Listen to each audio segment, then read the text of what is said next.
In today's video, I'm going to teach you how to view reports in FreshBooks. If you want a quick, reliable snapshot of your business finances, FreshBooks reports make it easy. We'll walk through opening the reports area, choosing a report like profit and loss, and then sharing or exporting it so you can keep your team and your records up to date. Start by heading to the FreshBooks website and sign into your account. Use the same login you always use for your business. If you manage more than one company inside FreshBooks, confirm you're in the right one before you continue. Once you're in, you'll land on the dashboard. From the left-hand navigation, select Reports.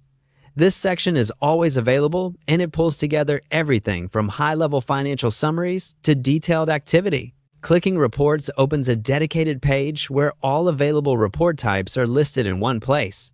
Here, you'll see the full reports library for your account. Think of this page as your financial control center. You may find categories such as profit and loss, revenue, expenses, invoices, payments, and time tracking, depending on what you use in FreshBooks. Take a moment to scan the list so you know what's at your fingertips. Next, choose the specific report you want to view. For today's example, open Profit and Loss. This report shows your total income, your total expenses, and the difference between them, which is your net profit.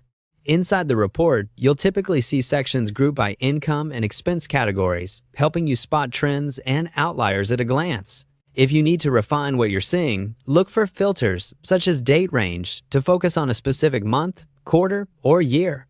When you're ready to share your findings, use the More Actions or Share options within the report to send it by email. This is a convenient way to loop in a colleague or your accountant. Before sending, it's a good habit to confirm the report period and that all relevant transactions are included so the recipient gets the most accurate picture. You can also export the report for your records. Choose the format that works best for you, PDF for a clean, ready-to-share snapshot, or CSV if you plan to do additional analysis in a spreadsheet. Save the file with a clear name and date so it's easy to locate later. And that's it. You've opened the Reports section, viewed a profit and loss report, and shared or exported it. Explore the other reports whenever you need deeper insights into your business.